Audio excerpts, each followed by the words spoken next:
What's up mga Kabalita TV? Isang mapagpalang araw po sa ating lahat. Ito yung pagpapatuloy ng ginagawa po natin na isang Bluetooth speaker system mga kaibigan. At yun na nga po, yung nagbabaga ang unit na ito. May power naman po ang ating ampli na ito mga Kabalita.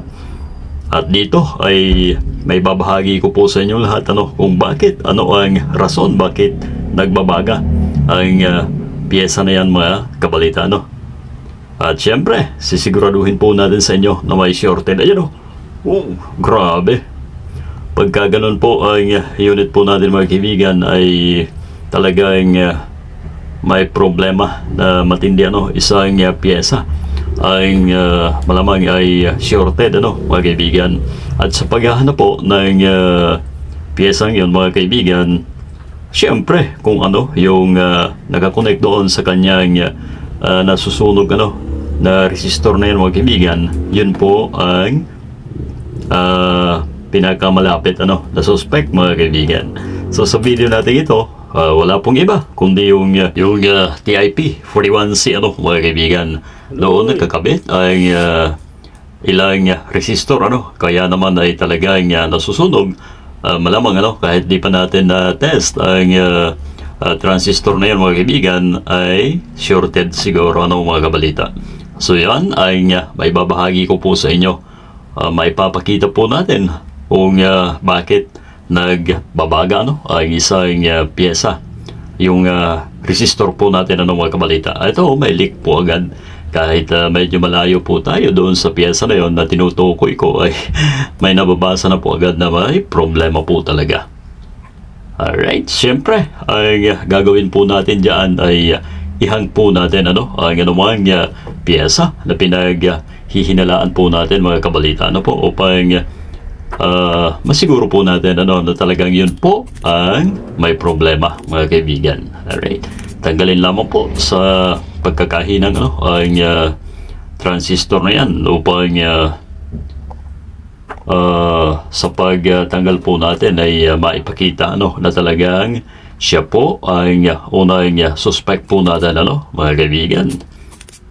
Ayun, so bali dalawa po muna ang ating bubunutin at yung iba ay sa sunod na. Bali dalawa pa po ang natitira mga Kabalita mga kaibigan. Dinala sa atin ang unit na ganito na wala po yung kaha mga kaibigan. So mas madali. Ay kalimitan po pagka ganito ay talagang nagdagdag na naman siguro ng wattage mga kaibigan. May napansin po tayo mga kaibigan. Kaya naman po pala ay talagang putok ang isang transistor po natin mga Kabalita.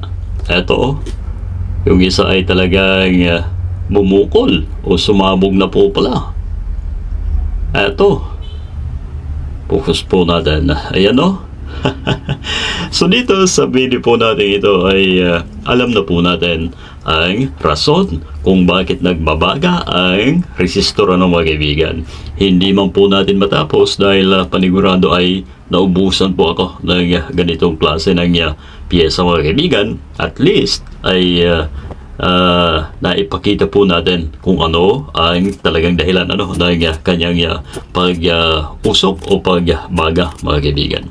Siyempre tatanggalin po natin lahat ang nasunog na yan at papalitan ng bago lahat upang masiguro po natin mga kaibigan na talagang gagana po ang ating unit na ito.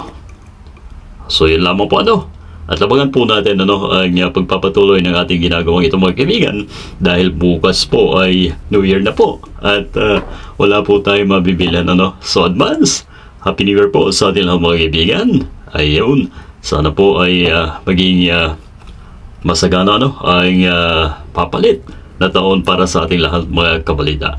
At syempre nagpapasalamat din po tayo sa lahat po ng ating mga followers. Thank you so much po sa inyo lahat mga kaibigan.